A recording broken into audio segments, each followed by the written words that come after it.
Hello, everyone, and welcome to the June Goodwill Meditation Webinar. Welcome to all of you here in Zoom, as well as to our friends linking through Facebook. Before anything, let's give a brief background on the World Goodwill Meditation Group and the webinar for the benefit of those who are joining us for the first time. The Goodwill Meditation Group is a worldwide group of people who link together in thought each week to meditate upon the energy of goodwill. The group's purpose is to stimulate and increase the use of goodwill in a troubled world. Its function is to act as a channel through which the energy of goodwill can flow more abundantly from spiritual levels into the hearts and minds of all people.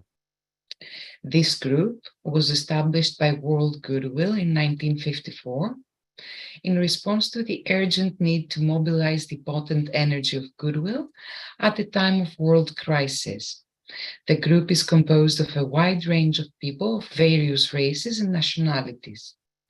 Many of the group's members are highly trained and proficient in meditation and have been working together for many years. The group members, we aim to meditate at least once each week. We try to synchronize our meditation and work at 12 o'clock noon, our local time, on Wednesdays, because this is the focal point of the whole group endeavor. However, this meditation work can be effective whenever and as often as the individual may choose. The World Goodwill Webinar has been held on the last Wednesday of each month since July 31st, 2019. Each webinar consists of the Goodwill meditation and is accompanied by reflections and discussion, and all who are interested are invited to join us. The webinar takes place at 12 noon New York time, 5 p.m. London time, and 6 p.m. Geneva time. Today's theme is Goodwill in Service, and Susan Kennedy, who is heading the group Scotland in Service, will join us after our meditation to discuss this great concept. But let's begin with a few excerpts on the science of service from Alice Bailey's book, Esoteric Psychology, before an attempt to explore briefly how service and goodwill are inextricably linked. Before we get into any talk of any kind, I would like to pause for a moment to say the mantra of world servers.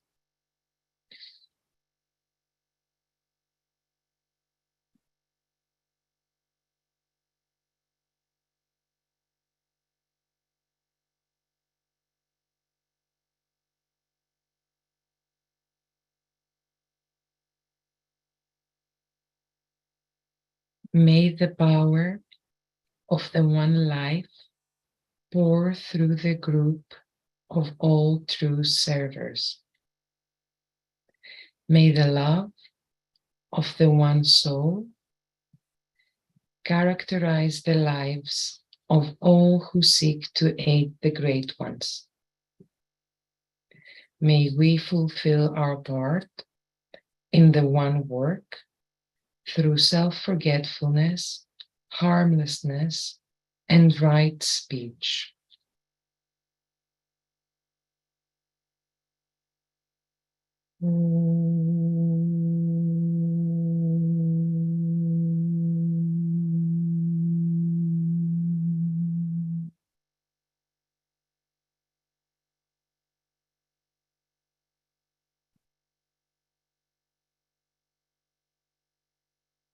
There has been too much attempt to define the term service from the angle of personality knowledge. Service can be briefly defined as the spontaneous effect of soul contact. This contact is so definite and fixed that the life of the soul can pour through into the instrument which the soul must perforce use upon the physical plane. It is the manner whereby the nature of that soul can demonstrate in the world of human affairs. Service is not a quality or a performance. It is not an activity towards which people must strenuously strive, nor is it a method of world salvage. This distinction must be clearly grasped, or else our whole attitude to this momentous demonstration of the success of evolutionary process in humanity will be at fault. Service is a life demonstration. It is a soul urge and is as much an evolutionary impetus of the soul as the urge to self-preservation or to the reproduction of the species is a demonstration of the animal soul. This is a statement of importance. It is a soul instinct, if we may use such an inadequate expression, and is therefore innate and peculiar to soul unfoldment. It is the outstanding characteristic of the soul, just as desire is the outstanding characteristic of the lower nature. It is group desire, just as in the lower nature it is personality desire. It is the urge to group good. It cannot therefore be taught or imposed upon a person as a desirable evidence of aspiration, functioning from without and based upon a theory of service. It is simply the first real effect, evidenced upon the physical plane, of the fact that the soul is beginning to express itself in outer manifestation. Neither theory nor aspiration will or can make a man a real server. Service is a law of the soul, and the laws of the soul manifest inevitably in two ways. First, there is their effect upon the individual. This occurs when the soul has been definitely contacted and the mechanism of the soul begins to respond. Evidence of this should work out now among the esoteric students scattered over the world, for they have reached the point where the true server can emerge from their ranks and give evidence of an established soul contact. Secondly, these soul laws are beginning to have a group effect in humanity itself and to influence the race of men as a whole. This effect is somewhat in the nature of a reflection in the lower nature of a higher consciousness, and therefore today we have much running after service and much philanthropic effort. All of it is, however, deeply colored by personality, and it often produces much harm, for people seek to impose their ideas of service and their personal techniques upon other aspirants. They may have become sensitive to impression, but they oftentimes misinterpret the truth and are biased by personality ends. They must learn to lay the emphasis upon soul contact and upon an active familiarity with the egoic life, and not upon the form side of service. May I beg those of you who respond to these ideas and are sensitive to soul impression to lay the emphasis upon soul contact and not upon the form side of service. Activity of the form side lays stress upon personality ambition, veiling them with the glamour of service. If care over the essential of service, soul contact, is taken, then the service rendered will flow with spontaneity along the right lines and bear much fruit. Of this, the selfless service and the deep flow of the spiritual life, which have been demonstrated in the world work of late, is a hopeful indication. Too much emphasis has been laid upon the process whereby the lower nature is to be subjugated to the higher law of service, and the idea of sacrifice, in its worst implications, has been developed. This idea emphasizes the necessary and inevitable clashing between the lower nature, working under its own laws, and the higher aspects as they work under the spiritual laws. Then, the sacrifice of the lower to the higher assumes great proportions, and the world becomes quite suitable. There is sacrifice, there is suffering, there is a painful process of detachment. There is a long effort to let the life flow through, while steadily the personality throws up one barrier and obstruction after another. This stage and attitude we can view with sympathy and understanding, for there are those who have so much theory about service and its expression that they fail to serve and also fail to comprehend with understanding the period of pain which ever precedes enlarged service. Their theories block the way to true expression and shut the door on real comprehension.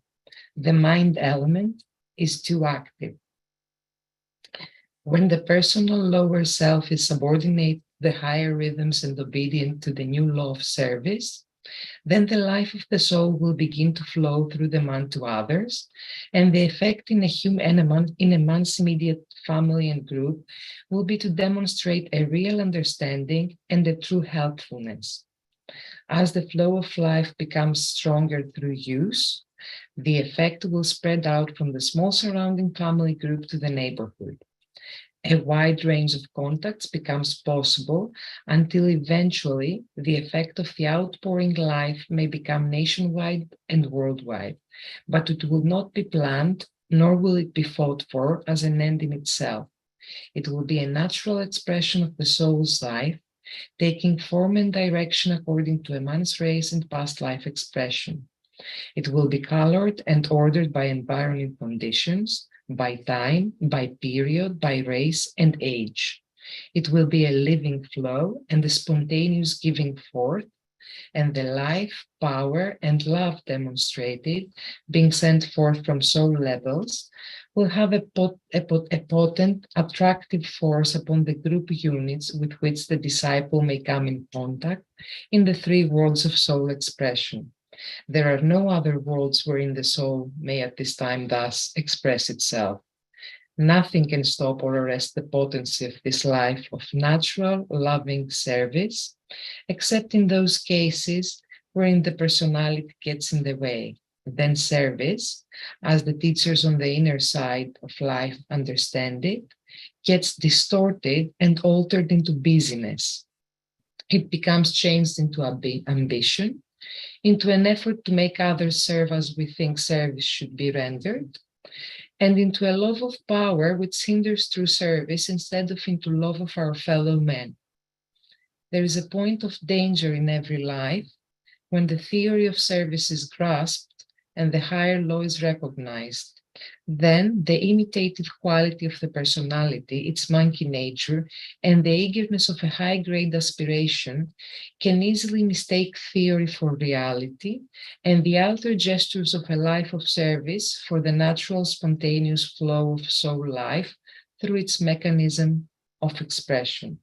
Therefore, the need for an increasing subtlety of discrimination is constant, and all dedicated students are urged to take stock of themselves at this time. They face a new cycle of service and must avail themselves of a new day of opportunity. There is a great need to stand in spiritual being. Where there is this poised standing, there will be no need for others to incite one to service. In today's fast-paced and competitive world, where self-interest often takes precedence, the concept of goodwill shines as a beacon of hope and unity. Goodwill, exemplified as a life of service to humanity, to others, and to the common good, offers a powerful alternative to competition as a means of connection in human relationships. It is through goodwill that we can foster a cohesive force, create shared spaces, and resolve conflicts harmoniously.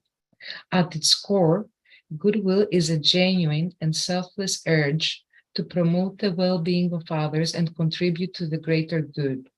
It is marked by compassion, empathy, kindness, and a sense of responsibility and effectivity. Goodwill acts as a bridge, bringing people together and establishing common ground that transcends individual differences and interests. In a world often driven by self-centered pursuits, goodwill stands as an antidote to the isolating effects of competition. While competition fosters a mindset of winning and personal gain, goodwill promotes collaboration and cooperation.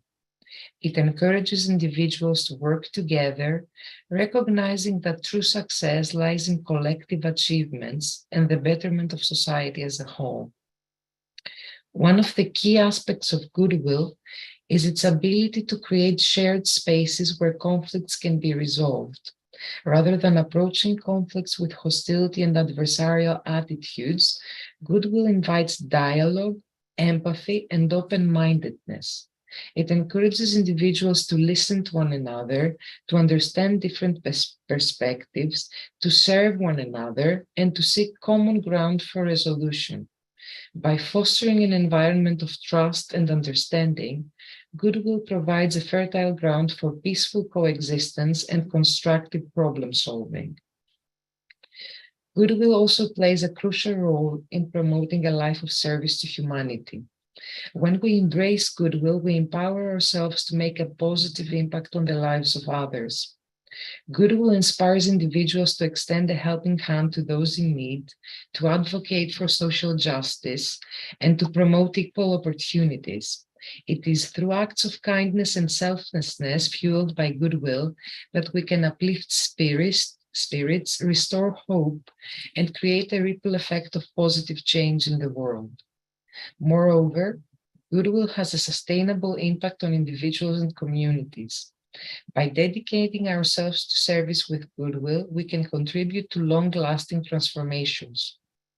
When goodwill becomes a driving force, it fosters a sense of responsibility towards others and the environment.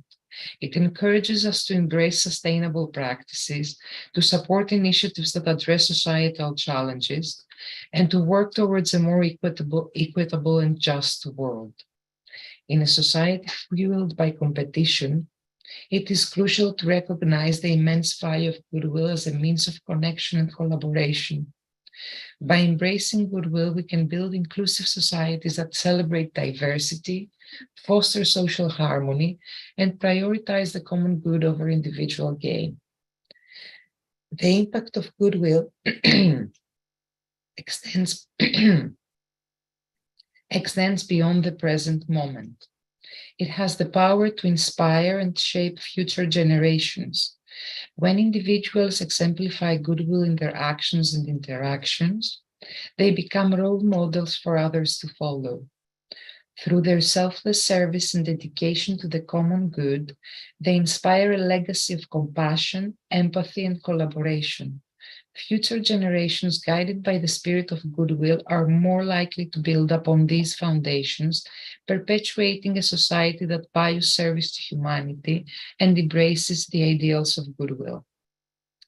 Goodwill serves as a powerful alternative to competition in human relationships. It exemplifies a life dedicated to service, empathy, and the pursuit of the common good. Goodwill creates shared spaces, fosters unity, resolves conflicts harmoniously, and promotes collaboration and cooperation. Let us embrace goodwill, recognize its transformative potential in our lives and society, and work together to create a world that celebrates our shared humanity and strives for a better future for all. And let's wonder, as the Tibetan puts it, will you serve us and when service is needed, or will you serve as you think you can and should? Let us now proceed to our meditation on goodwill in the hope of finding an answer to this burning question.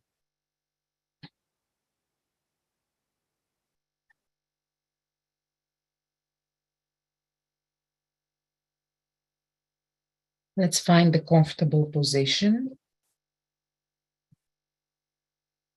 and take a moment to center ourselves.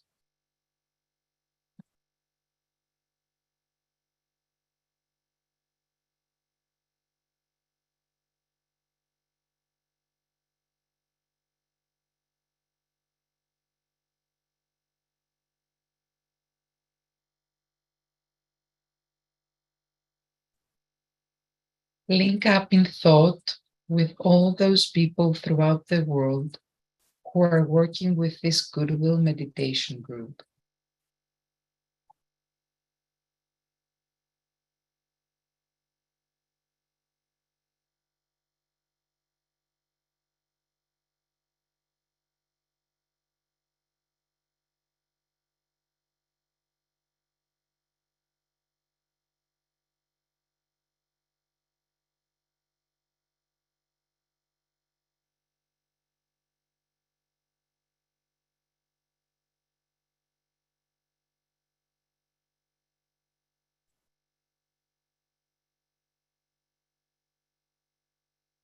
Reflect upon the fact of relationship. You're related to your family, your community, your nation, the world of nations, the one humanity made up of all races and all nations.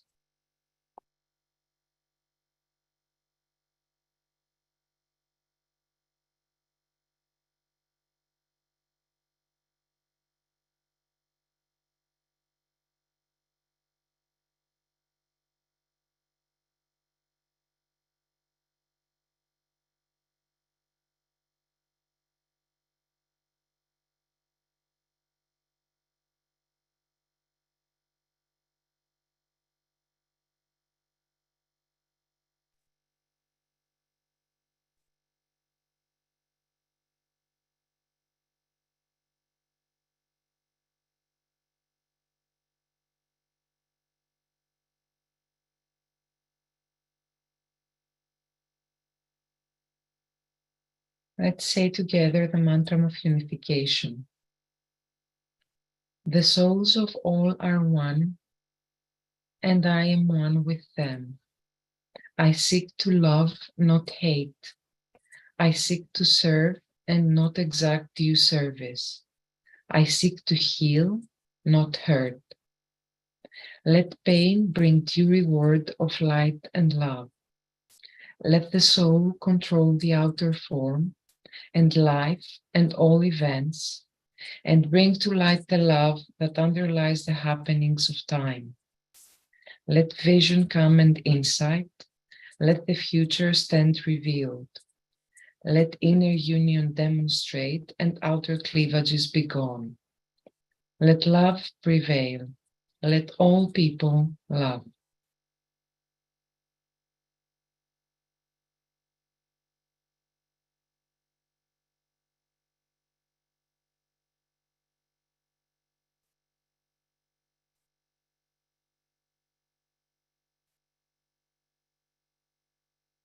Reflect upon your own and humanity's relationship with all beings who dwell in the higher realms of mind and heart, the spiritual hierarchy of saints, rishis, bodhisattvas, and masters, honored by all the world's religions and spiritual groups.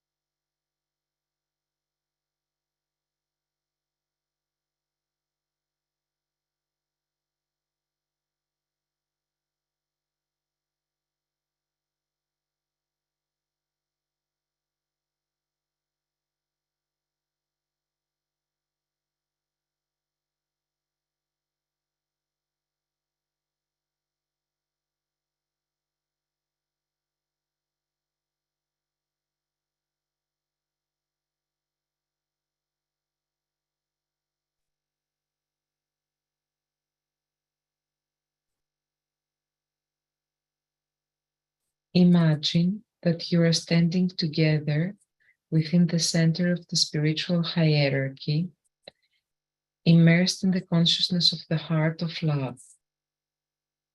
For some, this heart of love is known as the Christ, and other faiths have other names for the one at the center, such as Maitreya, the Imam Mahdi, and the Kalki avatar.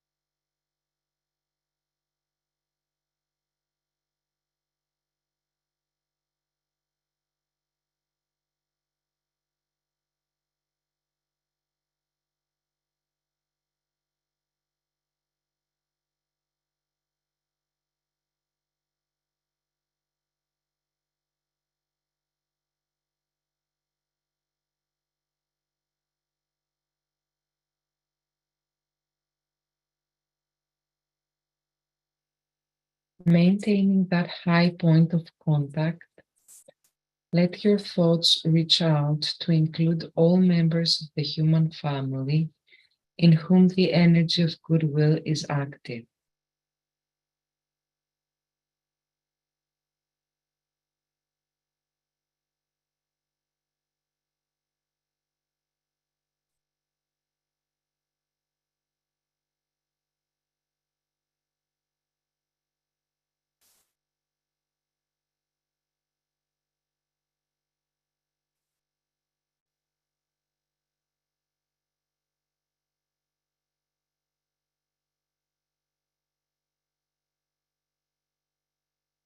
Let's use the affirmation.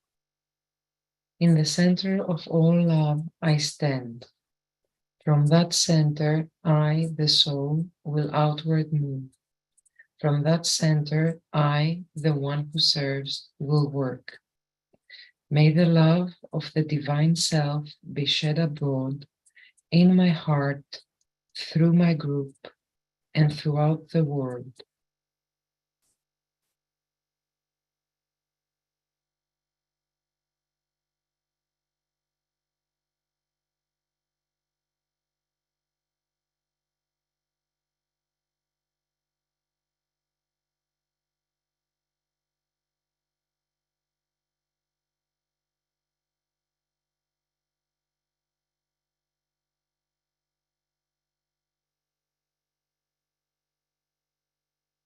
Visualize the energy of love flowing from the hierarchy through the men and women of goodwill and into the hearts and minds of all people, infusing them with goodwill and creating loving and harmonious human relationships.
Meditate on ways of spreading goodwill, create right human relationships, and restoring peace on earth.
Realize that you are helping to build a channel between the spiritual hierarchy and humanity, through which the energy of goodwill may flow, uniting humanity, solving its problems, and healing all cleavages.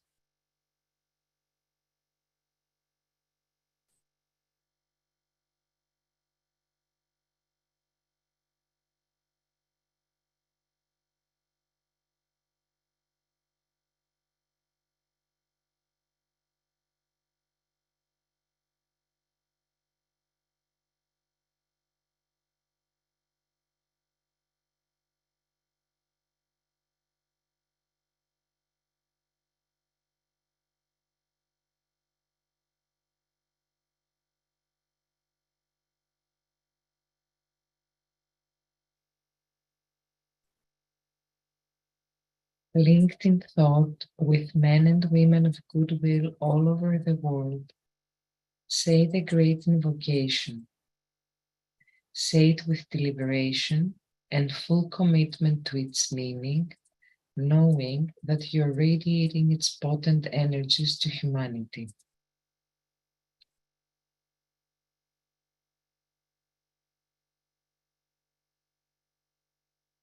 From the point of light within the mind of God, let light stream forth into human minds. Let light descend on earth. From the point of love within the heart of God, let love stream forth into human hearts.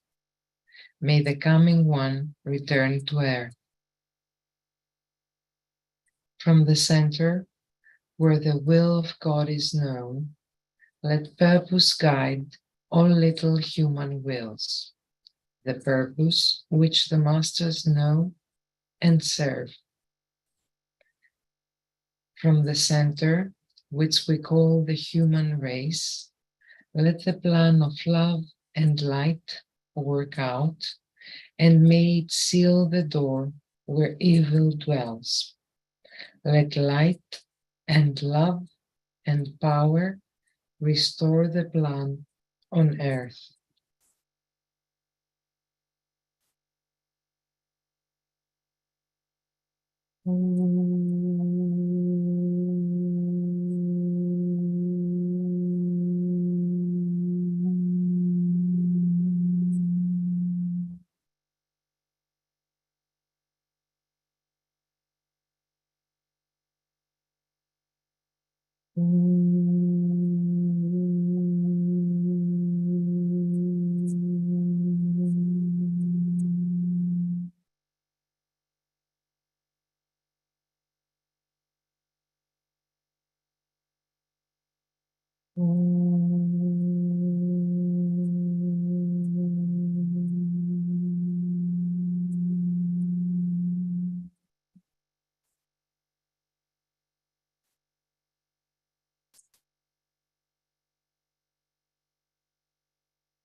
Let's take a moment to gather ourselves back.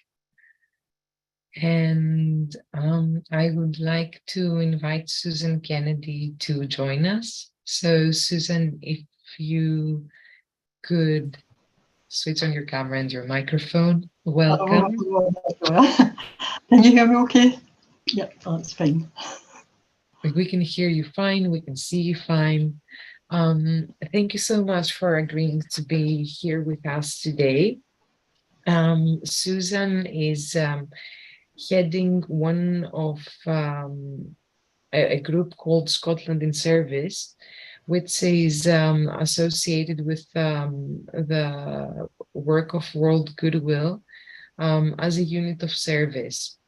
So, Susan, to begin with, so that our audience can become a little bit acquainted with Scotland Service, would you like to tell us a few words about how the group came to be? Okay. Right. First of all, I'd like to make a comment. William has made a comment. He's a part of our group, and he says my father was interested in the books by Alice Bailey and participated in the meditation group at the Sanctuary of Healing in Langho, Lancashire. Occasionally I would go along to those meetings. Later, when I moved to Edinburgh, he put me in touch with Susan, and that's how I became involved with Scotland in service. As a newcomer to the group, I felt welcome and accepted. He says, I feel the group's focus in its meditation work is to assist in facilitating the unfoldment of divine purpose and in raising human consciousness. I've given the next part, I've given a sort of timeline of the group, how it started.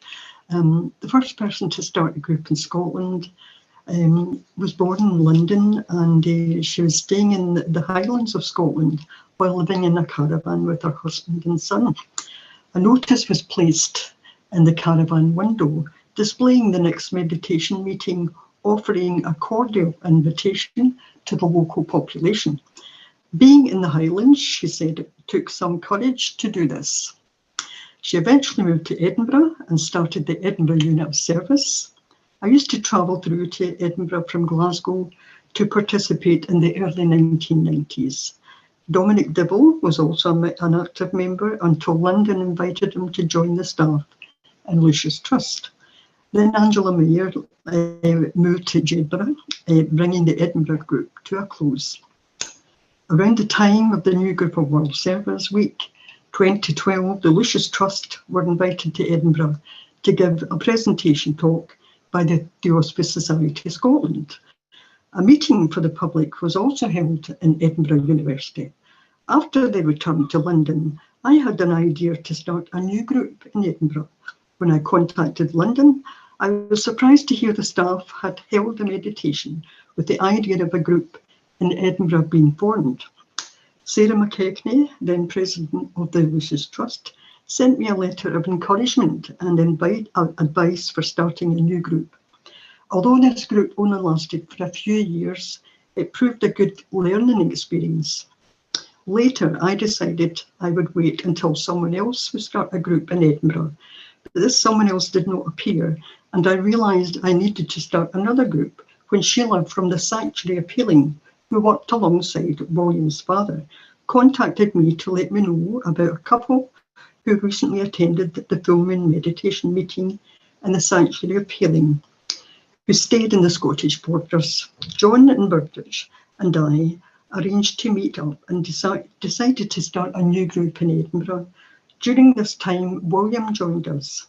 A few years later, in the new Group of World Service Week 2019, Leslie and Heather joined with us, bringing a new name for our group, Scotland in Service. Being around the time of Brexit, John and Bridget decided to go and live in Germany, near Bridget's family. Happily, Leslie, William and Heather and I have managed to stay together as a group during the COVID lockdown with our online Zoom meetings and have returned to our physical meetings for the full moon festivals. We are a small group who are building a steady rhythm with our meditation work. As a group, we're involved in a variety of meditation practices, meeting physically at the full moon to link up with the Lucius Trust in London via the webinar. Also via Zoom at the time of the new moon in meditation, followed by a group discussion. Our group members also link in the daily triangles with each other. Some members participate in the cycle of conferences, meditation. Of course, we all participate in the World Goodwill webinar each month. The following is a quote from Lucius Trust leaflet, recently distributed in some of the Edinburgh libraries. Meditation can be a potent way of serving humanity and the planet by visualizing divine energies pouring into the wide field of human consciousness, nourishing all that is good, beautiful and true. Meditators help let in the light.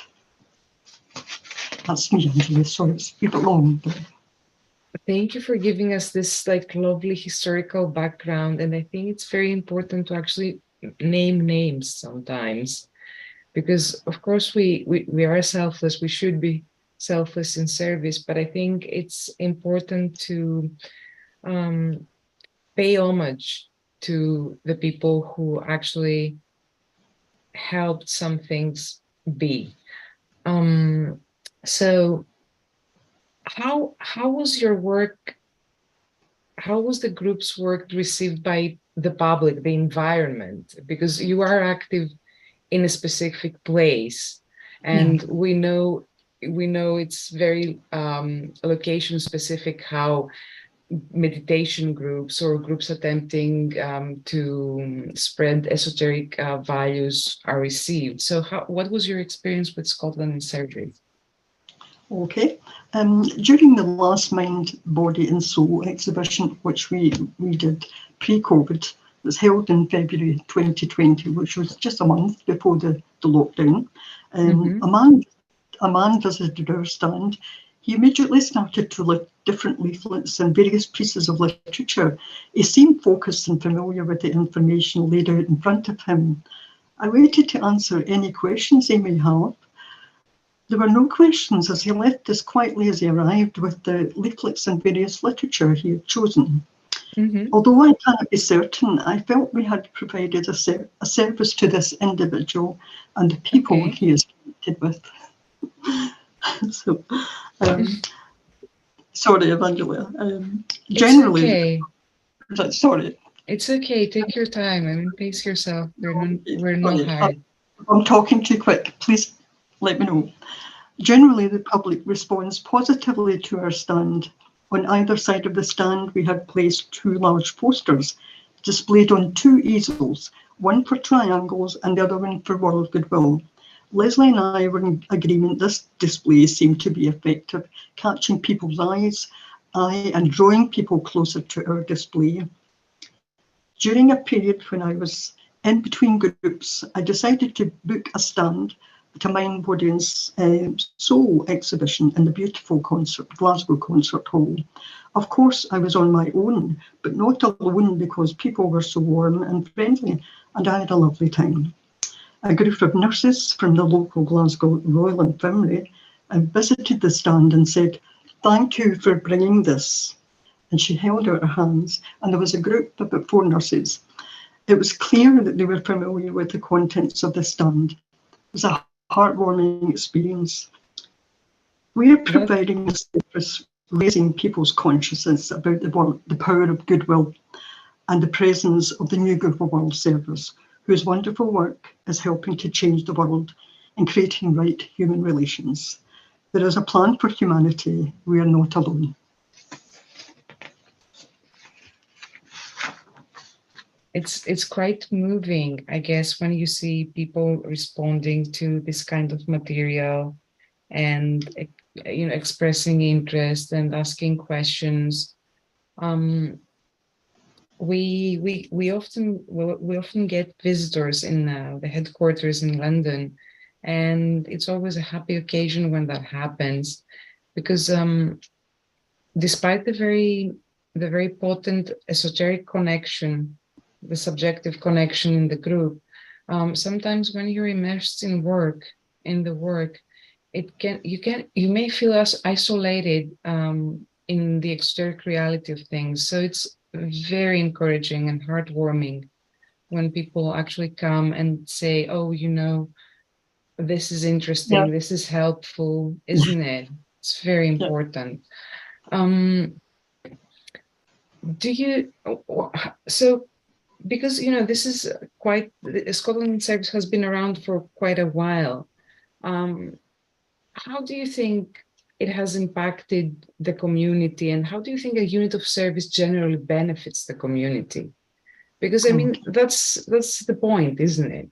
In the end. Yeah. Okay. So if you could tell us from your experience. Okay. Well, I'll put a few notes down. Quite recently, I visited some of the main libraries here in the centre of Edinburgh, and inquired with the librarian I could put some literature on display in the library. Now, I was thinking we were almost past COVID, the librarian explained that they were not accepting any leaflet display from the public. Then she suggested she could take some to share in the staff room, which surprised me. It never occurred to me that she would do that. She was standing beside her colleague and both were smiling and nodding at each other in confirmation this was a good idea. I showed her the literature and she helped herself to some leaflets and booklets and World Goodwill newsletters, taking 2 of each. And the librarian then suggested I go across the road to the other main library, tell the staff that we had taken some to put on display in the staff room, which I did.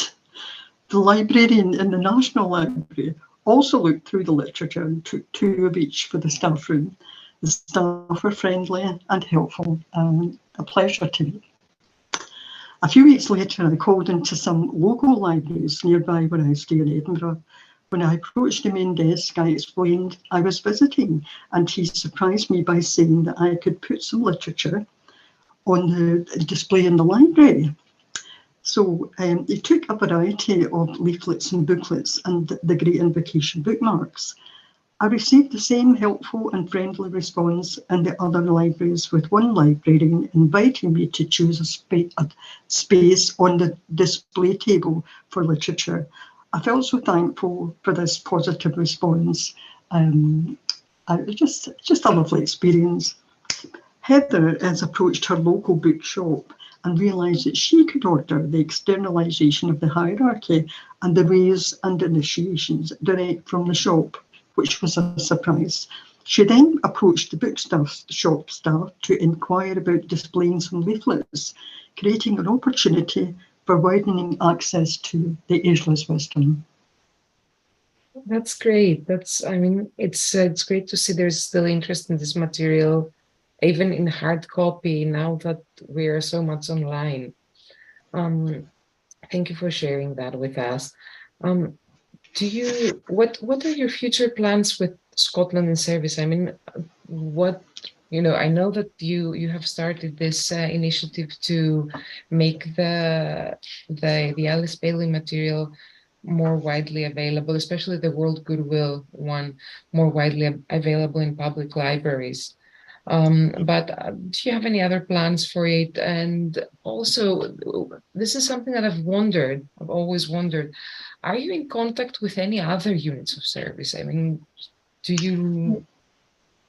No, we're not at present. The future plans for Scotland in Service.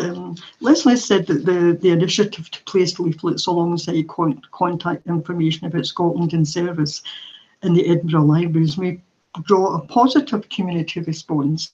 Which is we're also arranging to hire a stand in the Holistic Ways Festival, where we can share various literature for Lucius Trust, World Goodwill and Triangles, alongside the books of Alice Bailey and the work of Scotland in Service. For Scotland, it would be an ideal situation to increase the numbers of units of service from Inverness to the borders throughout Scotland, So the unit of service work is naturally expanded throughout England, Wales and Ireland. So Scotland's a wee bit thin in the ground at the moment, so with us, So I think this would be in tune with the Lucius Trust meditation in 2012 for the creation of a unit of service in Edinburgh. So you don't know what's going to expand in Scotland, but I hope so, So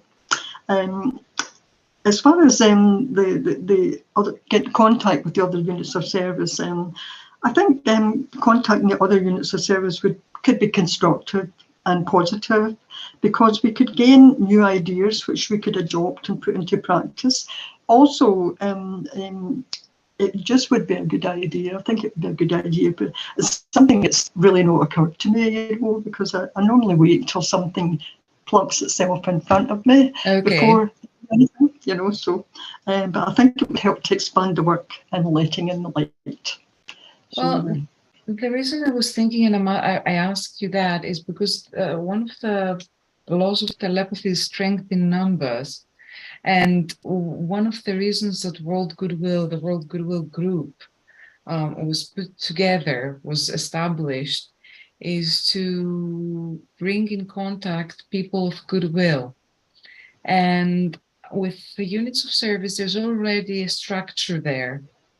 There are already organized groups. So to me, it's like, this is what we can do. I think of what we could do if we were in contact with other groups as well.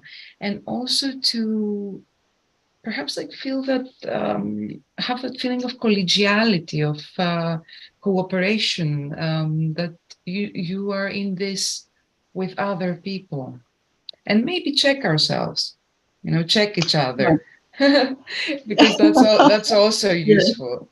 Yeah, Oh, well. yeah, absolutely. So, Okay, well, thank you so much for being here thank with you. us today and sharing some aspects of your day-to-day work.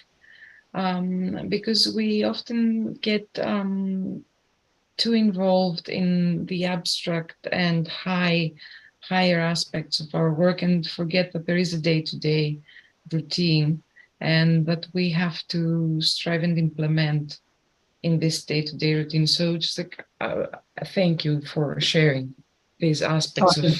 the actual reality of a unit of service. We have a few minutes, so if anyone from the audience would like to ask Susan anything or suggest something, perhaps, this is the time to raise your hand and speak.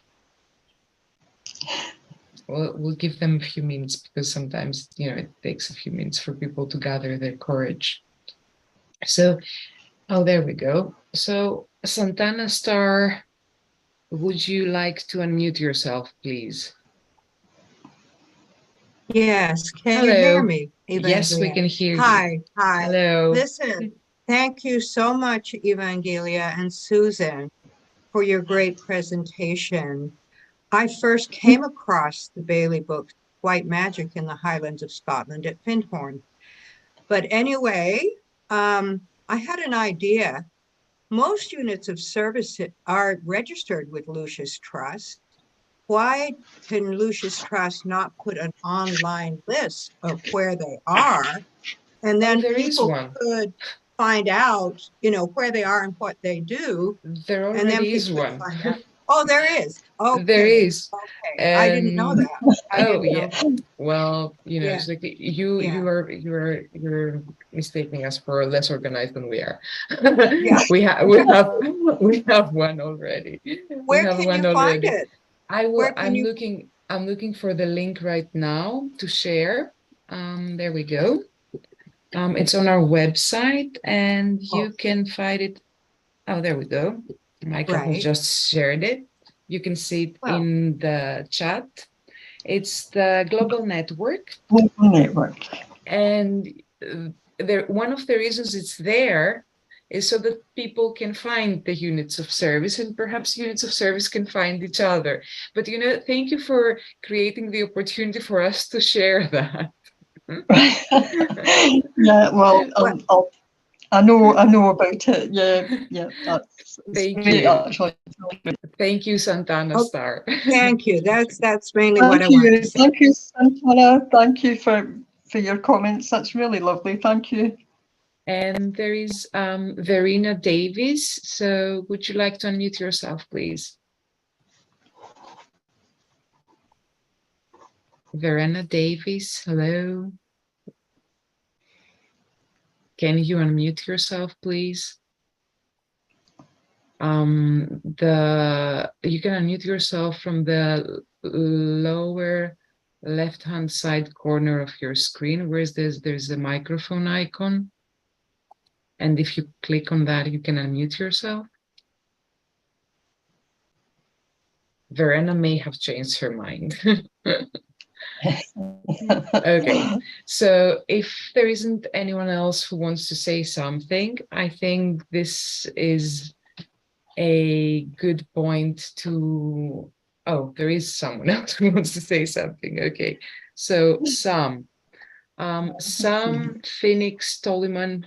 Yeah, hello. Oh, hello. Thank you so much, Evangelina and Susan. Wonderful presentation. I'd like to know how many more people are doing the cycle of conferences. I find them exceptionally powerful meditations. Okay. I'm not entirely sure of the exact number, but it's in the thousands. Right. And so it's like probably something like 2,000 people. So it's quite a few, but I'm not 100% sure. Okay. It's a big group. It's a big group. That's in London. Bear in mind that the Cycle of Conferences is a global initiative. So that means that there is thousands in working through the New York Center and the Geneva Center. Of course, the group is one, but I only know the numbers of our list in London. So that's what I'm telling you. So it's in the low thousands. Okay. Thank you. Oh, you're welcome. Cielito Pascual, would you like to unmute yourself, please? Hi, thank you. Hello. This is my first time attending. Quick question. I'm looking at the global network. I see a group in my area. Okay. Because they're listed, does that mean they are actually students of Arcane School or Lucius Trust? You don't have to be a student of the Arcane School to establish a unit of service, but there are some distinct there's a distinct directive which is also on our website for what a unit of service consists of and what it does. And the people who we're listing are following, let's say, this generic guidance. But if you want more information, please feel free to email me. I'm going to quickly put the World Goodwill email in the chat box. So please send me an email and we can find out more information together if you want about the particular unit of service. Okay. Thank you. So as I said, we're not going to take any more questions because we're just on time. Susan, thank you so much for being here today and also for the work you're doing. Just keep up the good work, and I really hope you get in touch with people with similar aspirations and a similar keen urge to serve. So I'll see you around. Thank you. Thank you, everyone, and we'll see you next month for the July Goodwill Meditation Webinar. Have a great day or a great night wherever you are. Bye-bye. Bye.